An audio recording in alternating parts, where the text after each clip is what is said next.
İmparatorluk tarihinin en büyük mimarı. Muhtemelen dünya tarihinin de en büyüklerinden biri.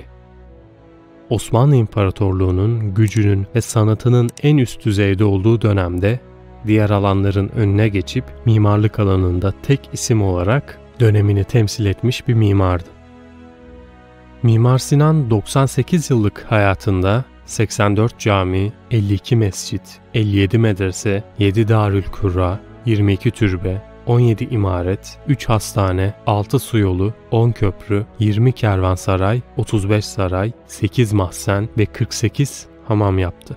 Toplam 400'e yakın yapı. Sinan doğduğu zaman İstanbul alınalı henüz 37 yıl olmuştu.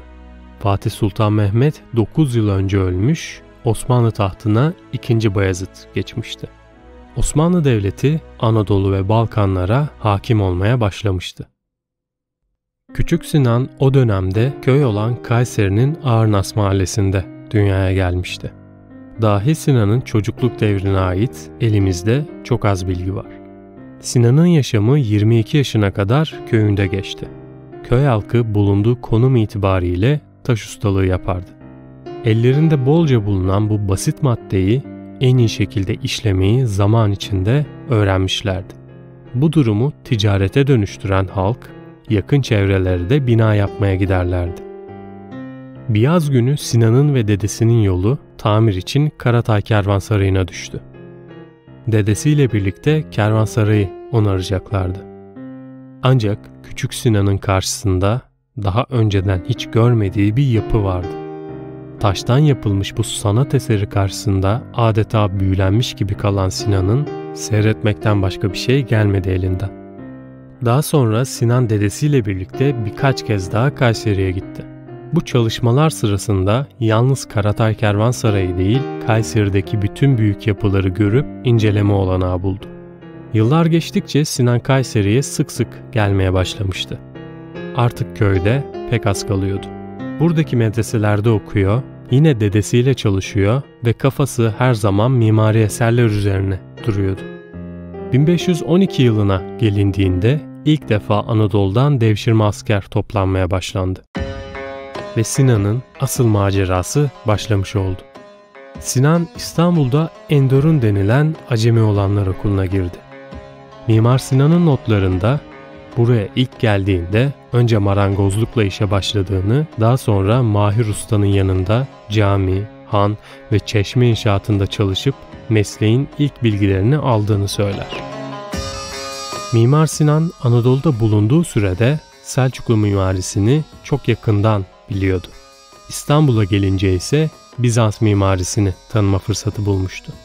Mimar Sinan gördüğü bütün eserleri büyük bir dikkatle incelemişti. Fakat hiçbirini taklit etmemiş, sanatını devamlı geliştirmiş ve yenilemişti. 1514 yılında Yavuz Sultan Selim'in ordusuyla İran seferine gitti ve Çaldıran Savaşı'nda bulundu. Bunu izleyen 1516 ve 1517 yıllarında yine Yavuz'un ordusunda Mısır seferine katıldı.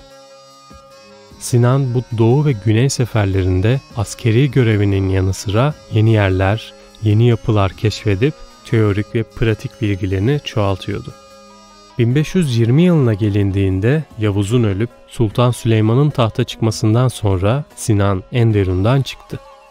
Kanuni'nin İran seferleri esnasında ordunun Van Gölü'nü geçmesi için 2 hafta gibi bir sürede 3 kadırga yapması ona Kanuni'nin gözünde büyük bir itibar kazandırdı.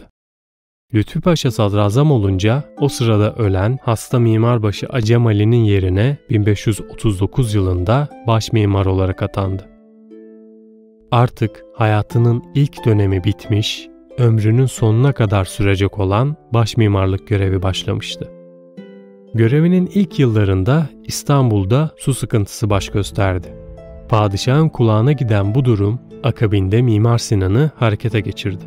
Gereken hesaplamaları yaparak çevredeki su kaynaklarını araştırıp bulan Sinan, İstanbul'a 55 kilometre mesafeden suyu ulaştırıp 16. yüzyılda İstanbul'da yaşanan su sorununu çözmüştü. Ve bunu sadece birkaç santimetrelik bir eğimle ve o günün teknolojisiyle başarmıştı. Mimar Sinan'ın ustalığa giden bu yolu çıraklık eseri olan Şehzade Camii ile başlar. Kalfalık eseri olan Süleymaniye Camii ile devam eder ve ustalık eseri olan Selimiye ile yolunu tamamlar.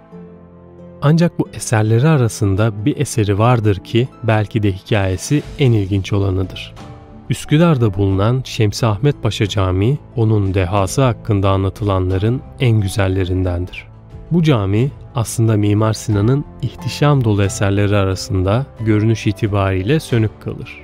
Ve hatta caminin onun eseri olduğuna insanlar inanmaz.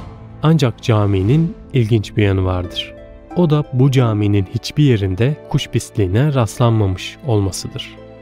Sinan yaptığı hesaplamalar sonucu Üsküdar sahilindeki bir bölgede hava akımının kuşların havada asılı kalmasını ve yere konmasını engellediğini anlar. Ve o bölgeye basit görünümlü bu cami inşa eder. Koca Sinan, mimarlığının yanı sıra bir şehircilik uzmanı ve dahi bir mühendisti.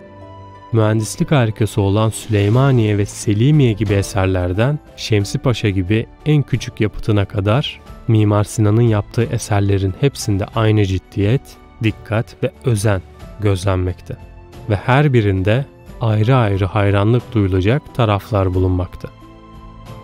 Bu eserlerden bir diğeri olan Süleymaniye Camii içinde çözüm üretmeye çalıştığı ilginç bir hava temizleme sistemi vardı. Bu, Sinan'ın Osmanlı mimarisine getirdiği yeniliklerden biridir. Özellikle kış mevsiminde insanların çok yoğun olduğu caminin havası kandillerin ve şamdanların isleriyle çok kirlenirdi. Bundan dolayı havanın çekilebilmesi için bir oda yapılmış ve bu is bu odanın tavanında toplanmıştır. Balkon kısmında ise gizli 3 delik konularak odada biriken islerden önemli bir miktarda mürekkebin elde edildiği araştırmalarla ispatlanmıştır. Mimar Sinan'ın eserlerini inceleyenler depreme karşı bilinen ve gereken tüm tedbirleri aldığını rahatça söylerler. Bu tedbirlerden biri temelde kullanılan taban harcıdır.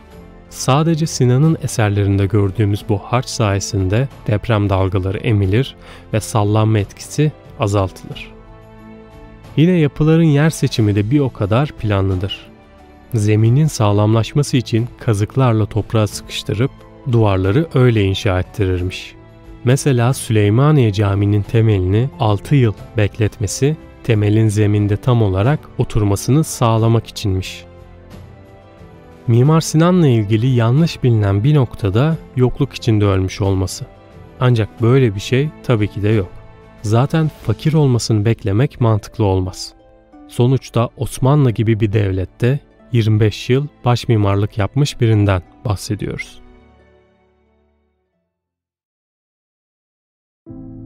Ölümünden sonra tarihler 1930'lu yılların ortalarını gösterdiğinde inanılmaz yükselişe geçen ırk milliyetçilerinin etkileri ülkemizde de görülmeye başlandı. Bu yüzden tüm önemli şahsiyetlerin mezarları açıldı.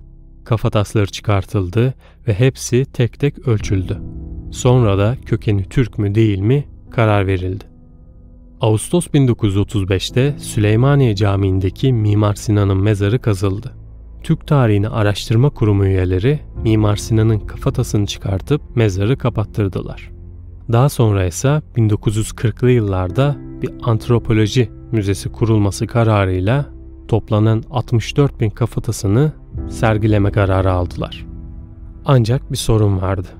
Bu müze hiçbir zaman kurulmadı.